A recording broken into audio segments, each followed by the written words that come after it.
नमस्कार। आकाशवाणी से प्रस्तुत है समाचार संध्या।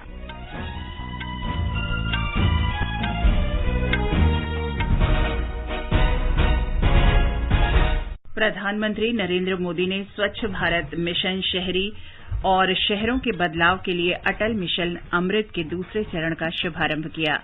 प्रधानमंत्री ने कहा, स्वच्छता व्यापक अभियान है और सभी के लिए प्रतिदिन का जीवन मंत्र है। सूचना और प्रसारण मंत्री अनुराग ठाकुर ने उत्तर प्रदेश में प्रयागराज में 1 महीने चलने वाले स्वच्छ भारत कार्यक्रम की शुरुआत की। राष्ट्रव्यापी कोविड टीकाकरण अभियान के अंतर्गत 89 करोड़ से अधिक टीके लगाए गए। भारत ने ब्रिटेन के प्रतिबंध का जवाब दिया। कहा, ब्रिटिश नागरिकों को 10 दिन के अनिवार्य क्वारंटीन में रहना होगा।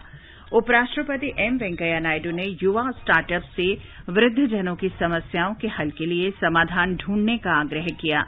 शिक्षा मंत्री धर्मेंद्र प्रधान ने कहा, देश 21वीं सदी की आकांक्षाओं को पूरा करने के लिए वैश्विक क्षमता का निर्माण कर रहा है।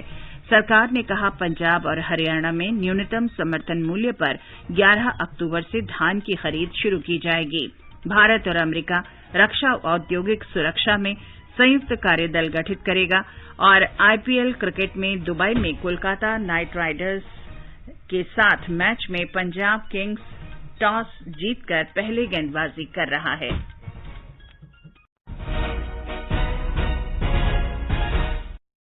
समाचार संध्या में मुकेश कुमार के साथ मैं चंद्रिका जोशी। देश भर में 18 वर्ष से अधिक आयु वर्ग के लिए सरकारी केंद्रों में निःशुल्क कोविड टीकाकरण अभियान जारी है। युवाओं से आग्रह है कि टीका अवश्य लगवाएं और अन्य लोगों को भी इसके लिए प्रोत्साहित करें। जब तक आवश्यक न हो, घर से बाहर न निकलें और सुरक्षा के 3 सरल उपायों का पालन करें। मास्क लगाएं, 2 गज की सुरक्षित दूरी बनाए रखें, हाथ और चेहरा साफ रखें। कोविड संबंधी जानकारी और मार्गदर्शन के लिए राष्ट्रीय हेल्पलाइन नंबर 011-2397-8046 और 1075 पर संपर्क करें। और अब समाचार। प्रधानमंत्री नरेंद्र मोदी ने आज स्वच्छ भारत मिशन शहरी तथा शहरों में बदलाव के लिए अटल मिशन अमृत के दूसरे चरण का शुभारंभ किया। इन अभियानों का उद्देश्य सभी शहरों को कचरा मुक्त बनाना और सुरक्षित जलापूर्ति की व्यवस्था करना है। इन दोनों मिशन के अंतर्गत सभी शहरों को कचरे से मुक्त और जलापूर्ति सुनिश्चित करना है। ये मिशन तेजी से हो रहे शहरीकरण की चुनौतियों से निपटने की दिशा में सार्थक प्रयास है। श्री मोदी ने कहा कि इनसे सतत विकास लक्ष्य 2030 के अंतर्गत निर्धारित लक्ष्यों को प्राप्त करने में भी मदद मिलेगी। 2014 में देशवासियों ने भारत को खुले में शौच से मुक्त करने का, ओडीएफ बनाने का संकल्प लिया था। 10 करोड़ से ज्यादा शौचालयों के निर्माण के साथ देशवासियों ने ये संकल्प पूरा किया। अब स्वच्छ भारत मिशन अर्बन 2.0 का लक्ष्य है गार्बेज फ्री शहर, कचरे के ढेर से पूरी तरह मुक्त शहर बनाना। प्रधानमंत्री श्री मोदी ने कहा कि स्वच्छ भारत अभियान और अमृत मिशन का अगला चरण शहरों में जीवन को सुगम बनाने के डॉक्टर BR आम्बेडकर के सपने को पूरा करने की दिशा में ठोस कदम है। स्वच्छ भारत अभियान और अमृत मिशन की अब तक की यात्रा वाकई हर देशवासी को गर्व से भर देने वाली है। इसमें मिशन भी है, मान भी है, मर्यादा भी है, एक देश की महत्वाकांक्षा भी है और मातृभूमि के लिए अप्रतिम प्रेम भी। और हमारे स्वच्छता कर्मी, हमारे सफाई मित्र सच्चे अर्थ में इस अभियान के महानायक हैं। प्रधानमंत्री ने कहा कि स्वच्छता एक दिन, एक पखवाड़े और एक वर्ष के लिए नहीं, बल्कि ये प्रत्येक व्यक्ति के भाग लेने के लिए प्रतिदिन का महाअभियान है। सफाई कर्मचारियों की सेवाओं की प्रशंसा करते हुए श्री मोदी ने कहा कि वे स्वच्छ भारत मिशन के हीरो हैं। उन्होंने कहा कि देश ने कोरोना के कठिन काल में उनके योगदान की सराहना की है। अगले स्तर के स्वच्छता अभियान के लिए उठाए गए उपायों के बारे में चर्चा करते हुए श्री मोदी ने कहा कि भारत में लगभग 1 लाख टन कचरा प्रतिदिन संसाधित हो रहा है। प्रधानमंत्री ने कहा कि शहरों में कचरे के लगे पहाड़ों को पूरी तरह समाप्त किया जाएगा।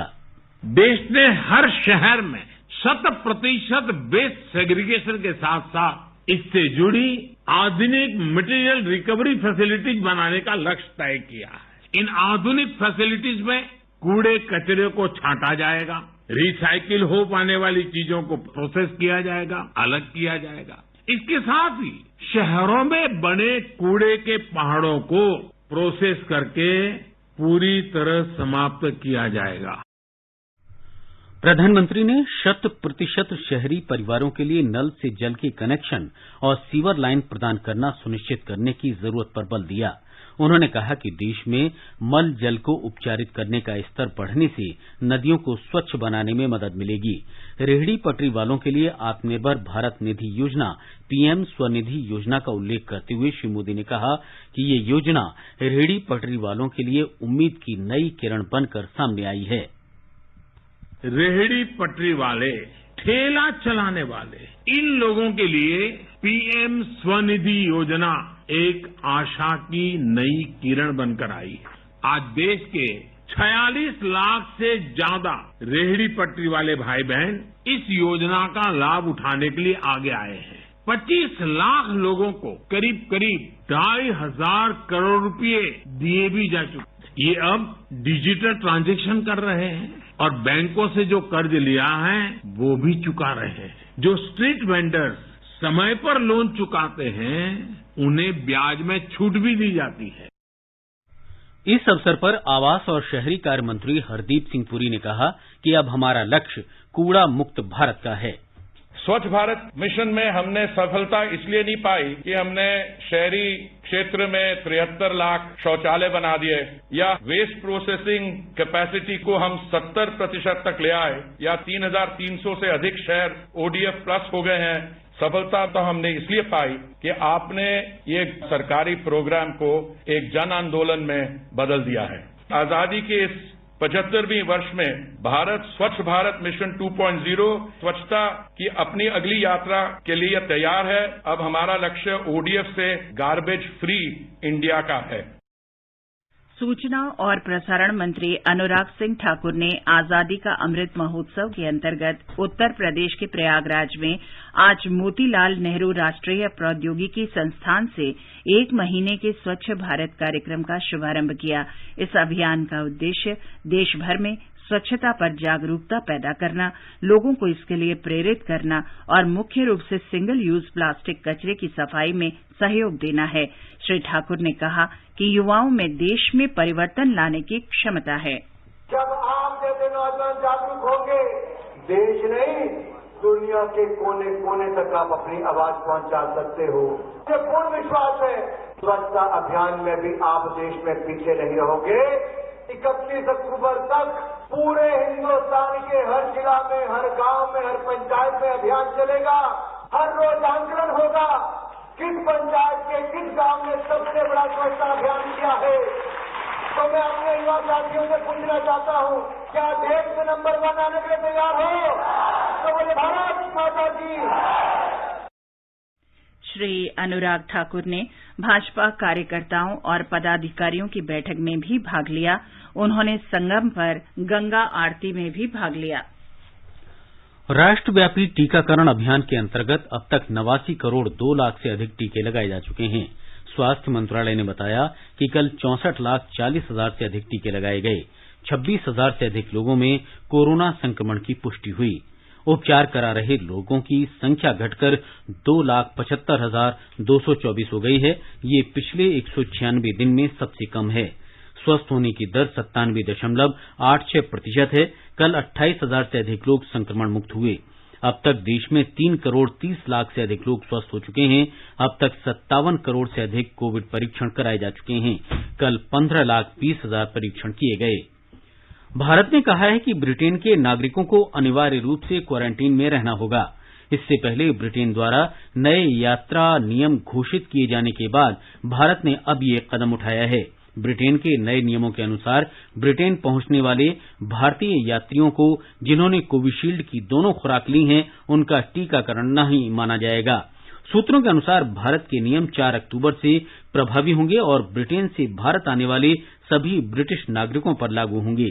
टीकाकरण की स्थिति के बावजूद ब्रिटेन से भारत आने वाले सभी व्यक्तियों को प्रस्थान से पहले यात्रा शुरू करने और हवाई अड्डे पर 72 घंटे के भीतर कोविड-19 की RT-PCR जांच करानी होगी। उन्हें भारत पहुंचने पर 8वें दिन फिर RT-PCR जांच करानी होगी। उन्हें भारत में पहुंचने के बाद ठहरने के स्थान पर या अपने घर में 10 दिन तक क्वारंटीन में रहना होगा। उपराष्ट्रपति एम वेंकैया नायडू ने युवा स्टार्टअप से आग्रह किया है कि वे वृद्धजनों के समक्ष प्रतिदिन आने वाली समस्याओं का नवाचार आधारित समाधान ढूंढें। उन्होंने कहा कि वृद्धजनों की देखभाल करने की जिम्मेदारी केवल सरकार की नहीं होनी चाहिए, बल्कि इस नेक काम में प्रत्येक व्यक्ति को आगे बढ़ चढ़कर योगदान देना चाहिए। नई दिल्ली में श्री नायडू ने राष्ट्रीय वयोश्रेष्ठतम सम्मान 2021 प्रदान किए।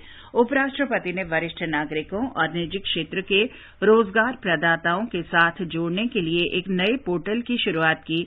उन्होंने ये भी कहा कि हमारे वृद्धजनों के पास व्यापक अनुभव और विशेषज्ञता है। उन्होंने निजी क्षेत्र से नए पोर्टल में शामिल होने का आग्रह किया और कहा कि वे वरिष्ठ नागरिकों की दक्षता और अनुभव का लाभ उठाएं। शिक्षा मंत्री धर्मेंद्र प्रधान ने कहा है कि भारत 21वीं सदी की आकांक्षाओं को पूरा करने के लिए वैश्विक सामर्थ्य विकसित कर रहा है। श्री प्रधान ने 5वीं पूर्व एशिया शिक्षा मंत्री शिखर बैठक में भारत की राष्ट्रीय शिक्षा नीति के उद्देश्यों को साझा किया। उन्होंने कहा कि शिक्षा की सार्वभौमिकता, समानता, लचीलापन और प्रौद्योगिक आधारित सीख शिक्षा पर मनीला कार्ययोजना के सिद्धांतों के अनुरूप हैं। उन्होंने पीएम ई-विद्या, स्वयं और दिशा जैसे डिजिटल हस्तक्षेप का भी उल्लेख किया, जिन्होंने कोविड महामारी के दौरान पठन पाठन जारी रखने को सुनिश्चित किया था। श्री प्रधान ने कहा कि भारत शिक्षा और दक्षता को अधिक समावेशी, वहनीय, समान, आकांक्षापूर्ण बनाने में सार्थक भागीदारी विकसित करने के लिए वचनबद्ध है। सड़क परिवहन और राजमार्ग मंत्री नितिन गडकरी ने कहा है कि सरकार सार्वजनिक परिवहन और लॉजिस्टिक्स यानी आवश्यक साजो सामान ले जाने वाले वाहनों में 100% हरित और स्वच्छ ऊर्जा स्रोतों के इस्तेमाल के लिए प्रतिबद्ध है। अंतर्राष्ट्रीय ऑटोमोटिव संगोष्ठी को उन्होंने कहा कि प्रधानमंत्री द्वारा शुरू किए गए राष्ट्रीय हाइड्रोजन मिशन का उद्देश्य परिवहन के क्षेत्र में हाइड्रोजन प्रौद्योगिकी का विकास और भारत को हरित हाइड्रोजन के उत्पादन तथा प्रयोग का विश्व नेता बनाना है। श्री गडकरी ने कहा कि हरित हाइड्रोजन उत्पादन की 70% लागत विद्युत लागत से प्राप्त होती है। नागरिक विमानन मंत्री ज्योतिरादित्य सिंधिया ने आज आगरा लखनऊ मार्ग पर पहली सीधी उड़ान को रवाना किया।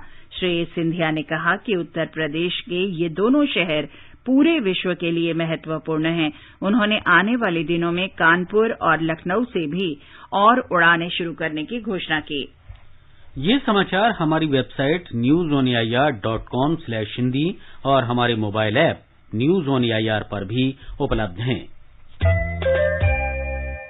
उज्जवल भविष्य बनाने की आजादी, रिटायरमेंट के बाद भी नियमित इनकम की आजादी, आजादी का अमृत महोत्सव आओ मनाए हर पल। एनपीएस करे बेहतर आज और पेंशन से सुनिश्चित कर।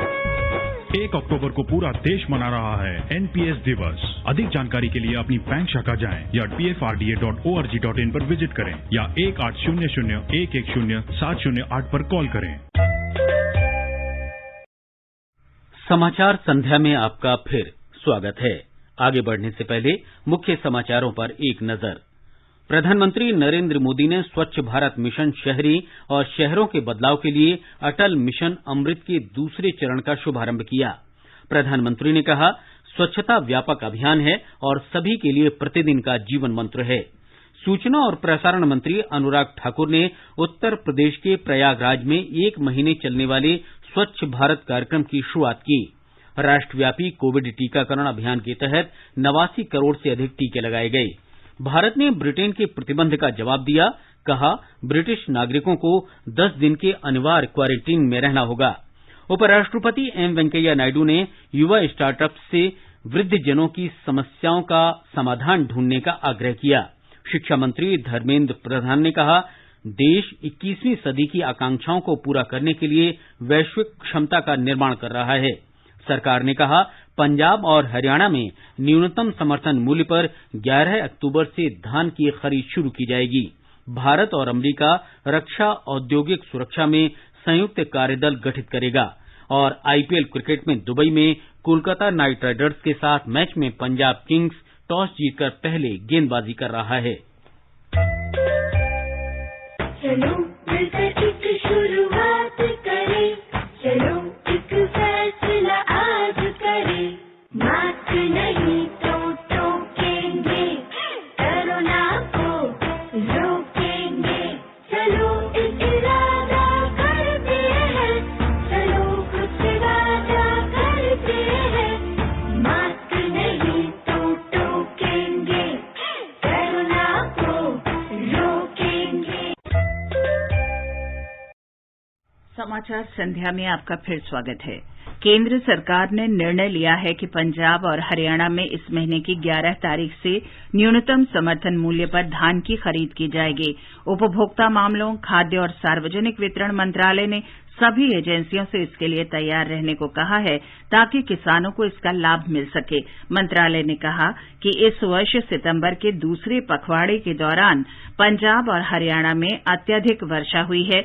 बेमौसम की बारिश से दोनों ही राज्यों में धान की खड़ी फसल को नुकसान पहुंचा है। इस कारण तापमान में भी कमी रिकॉर्ड की गई। मंत्रालय का कहना है कि बेमौसम वर्षा के कारण धान के दानों के पकने में देरी हुई। पंजाब और हरियाणा की सरकारों से कहा गया है कि वे मंडियों में पहुंचे धान को सुखाने और खलिहान में पड़े धान को सुखाकर मंडी पहुंचाने की व्यवस्था करें। प्रधानमंत्री नरेंद्र मोदी कल जल जीवन मिशन पर ग्राम पंचायत और जल समितियों तथा ग्रामीण जल और स्वच्छता समितियों के साथ बातचीत करेंगे। प्रधानमंत्री इस अवसर पर जल जीवन मिशन ऐप का भी शुभारंभ करेंगे। इसका उद्देश्य विभिन्न हितधारकों के बीच जागरूकता बढ़ाना और मिशन के अंतर्गत जारी परियोजनाओं को अधिक पारदर्शी और उत्तरदायी बनाना है। श्री मोदी राष्ट्रीय जल जीवन कोष का भी शुभारंभ करेंगे, जिसमें देश और विदेश का कोई भी व्यक्ति, संस्थान, कंपनी या समाजसेवी अंशदान कर सकता है। इस कोष का उपयोग गांव में प्रत्येक घर, स्कूल, आंगनवाड़ी केंद्र, आश्रम और अन्य सार्वजनिक संस्थानों में नल से पानी की सुविधा उपलब्ध कराना है। प्रधानमंत्री ने 15 अगस्त 2019 को जल जीवन मिशन की घोषणा की थी। इसका उद्देश्य प्रत्येक घर को नल से स्वच्छ पानी उपलब्ध कराना है। राष्ट्रपिता महात्मा गांधी की 152वीं जयंती की पूर्व संध्या पर राष्ट्रपति और उपराष्ट्रपति ने देशवासियों को बधाई दी है। राष्ट्रपति रामनाथ कोविंद ने कहा है कि महात्मा गांधी विश्व भर में विशेष रूप से अहिंसक आंदोलन के लिए जाने जाते हैं। उपराष्ट्रपति एम वेंकैया नायडू ने कहा कि महात्मा गांधी ने विश्व को अन्याय के खिलाफ संघर्ष का एक नया रास्ता दिखाया। कोयला मंत्रालय ने परियोजनाओं के कार्यान्वयन में बेंचमार्किंग की समयावधि की समीक्षा करने के लिए एक समिति गठित की है। इस समिति का उद्देश्य निविदा जारी करने से पहले की अनुमतियों के लिए मजबूत और कुशल समयावधि की सिफारिश करना है। इसकी अध्यक्षता संयुक्त सचिव और वित्तीय परामर्शदाता करेंगे। मुंबई में मेट्रोपॉलिटन मजिस्ट्रेट की अदालत ने धन शोधन मामले में कई सम्मन भेजे जाने के बावजूद प्रवर्तन निदेशालय के समक्ष हाजिर नहीं होने के लिए महाराष्ट्र के पूर्व गृहमंत्री अनिल देशमुख के खिलाफ कानूनी प्रक्रिया शुरू कर दी है। अनिल देशमुख के खिलाफ अन्वेषण एजेंसी द्वारा 5 सम्मन भेजे जाने के बावजूद उनके हाजिर न होने के कारण प्रवर्तन निदेशालय ने अदालत में अर्जी दाखिल की थी। मुंबई में रेस्तरां, बार और अन्य प्रतिष्ठानों से रिश्वत के रूप में प्राप्त राशि के कथित धन शोधन के सिलसिले में प्रवर्तन निदेशालय ने पूर्व मंत्री को सम्मन भेजा था। भारत और अमेरिका ने रक्षा औद्योगिक सुरक्षा में संयुक्त कार्यदल गठित करने का निर्णय लिया है। ये दल आधुनिक रक्षा प्रौद्योगिकी के क्षेत्र में रक्षा उद्योगों के बीच सहभागिता के लिए एक दूसरे देशों की नीतियों और कार्यप्रणाली के तालमेल के लिए समय समय पर बैठकें करेगा। रक्षा मंत्रालय ने बताया है कि भारत और अमेरिका के बीच नई दिल्ली में पिछले महीने की 27 तारीख को औद्योगिक सुरक्षा समझौता शिखर बैठक शुरू हुई, जो आज संपन्न हो गई। ये बैठक दोनों देशों के रक्षा उद्योगों के बीच विशेष प्रकार की सूचनाओं के आदान प्रदान के तौर तरीके तय करने के लिए बुलाई गई थी। औद्योगिक सुरक्षा समझौते पर दिसंबर 2019 में हस्ताक्षर किए गए थे। आजादी का अमृत महोत्सव के अंतर्गत सेना द्वारा आयोजित ट्रैकिंग अभियान आज संपन्न हुआ। भारतीय सेना के जवानों ने 3 दिन में विभिन्न प्रखंडों द्वारहाट, चौखुटिया, सियालदाह, सुईट और भिकियासेन के 75 गांवों में कार्यक्रम आयोजित किए। इस दौरान अभियान के मार्ग में स्कूली बच्चों के लिए रस्साकशी, वॉलीबॉल, पेंटिंग और अन्य प्रतियोगिताएं आयोजित की गईं। गृह मंत्री अमित शाह चल रहे आजादी का अमृत महोत्सव के तहत कल दिल्ली के ऐतिहासिक लाल किले से राष्ट्रीय सुरक्षा गार्ड सुदर्शन भारत परिक्रमा की अखिल भारतीय कार रैली को झंडी दिखाकर रवाना करेंगे। 7,500 किलोमीटर लंबी रैली के दौरान राष्ट्रीय सुरक्षा गार्ड एनएसजी की कार रैली देश के स्वतंत्रता आंदोलन और स्वतंत्रता सेनानियों से जुड़े महत्वपूर्ण तथा ऐतिहासिक स्थलों से होकर गुजरेगी। ये रैली 30 अक्टूबर को नई दिल्ली के पुलिस स्मारक पर संपन्न होगी। आजादी का अमृत महोत्सव के अंतर्गत आइए अब सुनते हैं आकाशवाणी की विशेष प्रस्तुति आजादी का सफर। आजादी का अमृत महोत्सव।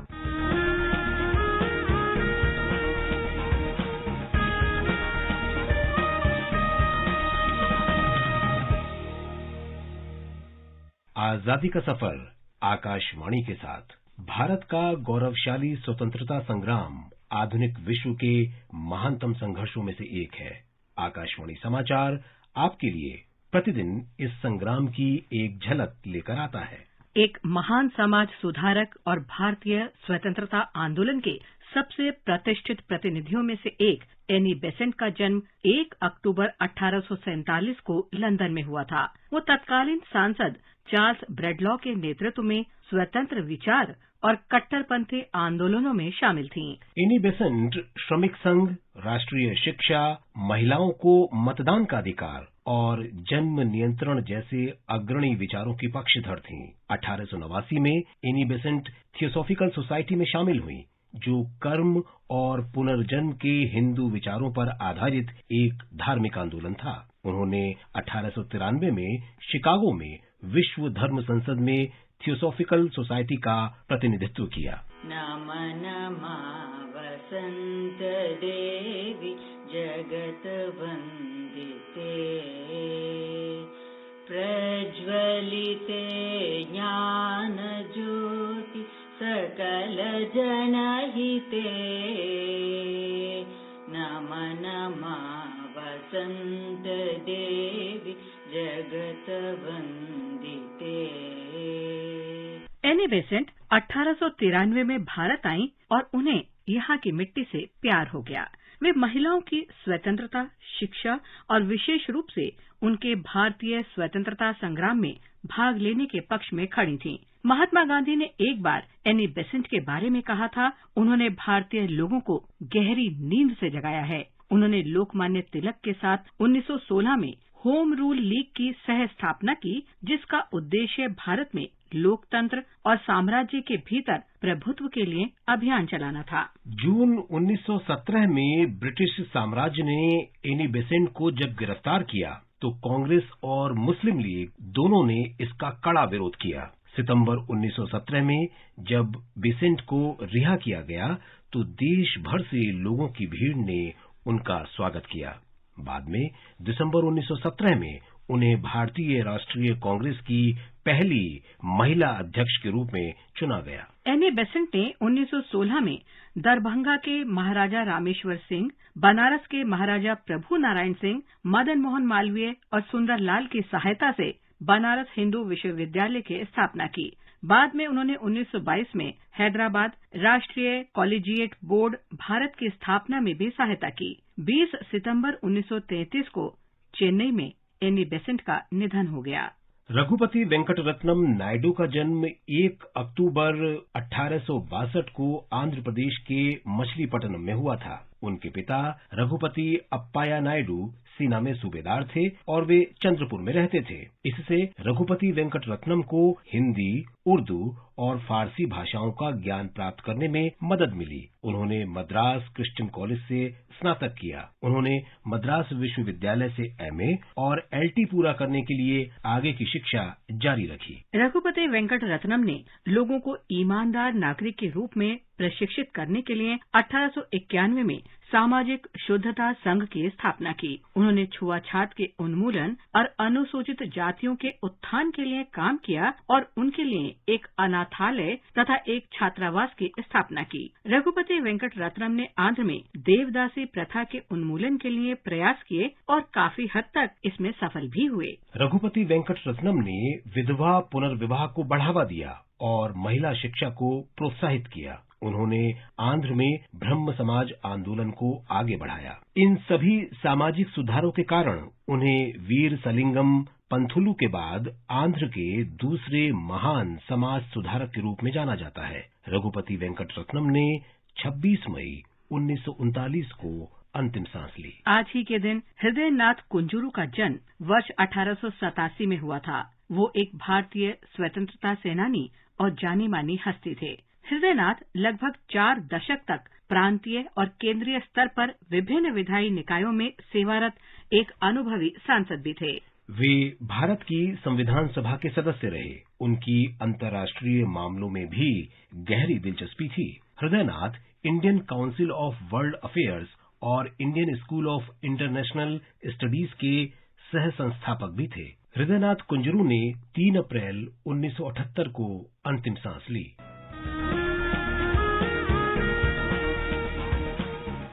इसके साथ ही आजादी का सफर आकाशवाणी समाचार के संग श्रृंखला का ये अंक समाप्त हुआ। मिलते हैं कल अगली कड़ी में।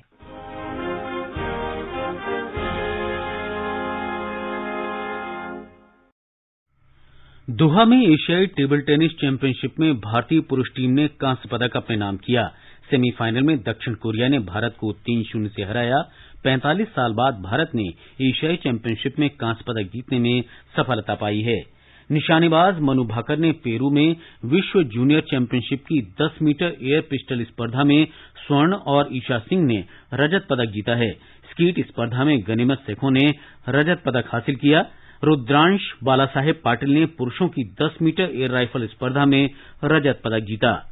महिला क्रिकेट में करारा ओवल में भारत ने ऑस्ट्रेलिया के साथ एकमात्र डे नाइट क्रिकेट टेस्ट के दूसरे दिन पहली पारी में 5 विकेट पर 276 रन बना लिए थे।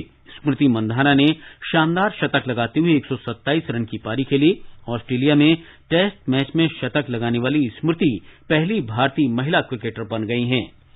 आईपीएल क्रिकेट में दुबई में कोलकाता नाइट राइडर्स ने पंजाब किंग्स के साथ ताजा समाचार मिलने तक 12वें ओवर में 1 विकेट पर 89 रन बना लिए थे। इससे पहले पंजाब ने टॉस जीतकर पहले गेंदबाजी का फैसला किया। अंक तालिका में कोलकाता चौथे और पंजाब छठे स्थान पर है। असम के विश्व धरोहर पर्यटन स्थल काजीरंगा राष्ट्रीय उद्यान को आज पर्यटकों के लिए फिर से खोल दिया गया। नई गणना के अनुसार काजीरंगा में 2413 गैंडे हैं। ये पर्यटन स्थल प्रसिद्ध हॉर्न राइनो के अतिरिक्त समृद्ध वनस्पतियों और जीवों के लिए भी प्रसिद्ध है। और अंत में मुख्य समाचार एक बार फिर। प्रधानमंत्री नरेंद्र मोदी ने स्वच्छ भारत मिशन शहरी और शहरों के बदलाव के लिए अटल मिशन अमृत के दूसरे चरण का शुभारंभ किया। प्रधानमंत्री ने कहा, स्वच्छता व्यापक अभियान है और सभी के लिए प्रतिदिन का जीवन मंत्र है। सूचना और प्रसारण मंत्री अनुराग ठाकुर ने उत्तर प्रदेश में प्रयागराज में 1 महीने चलने वाले स्वच्छ भारत कार्यक्रम की शुरुआत की। राष्ट्रव्यापी कोविड टीकाकरण के अंतर्गत 89 करोड़ से अधिक टीके लगाए गए। भारत ने ब्रिटेन के प्रतिबंध का जवाब दिया।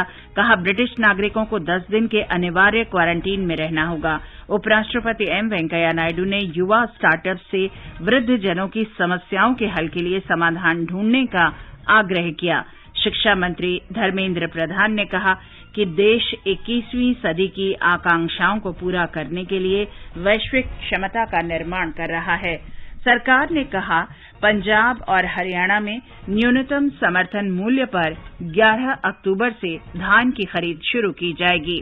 भारत और अमेरिका रक्षा औद्योगिक सुरक्षा में संयुक्त कार्यदल गठित करेगा और आईपीएल क्रिकेट में दुबई में कोलकाता नाइट राइडर्स के साथ मैच में पंजाब किंग्स टॉस जीतकर पहले गेंदबाजी कर रहा है।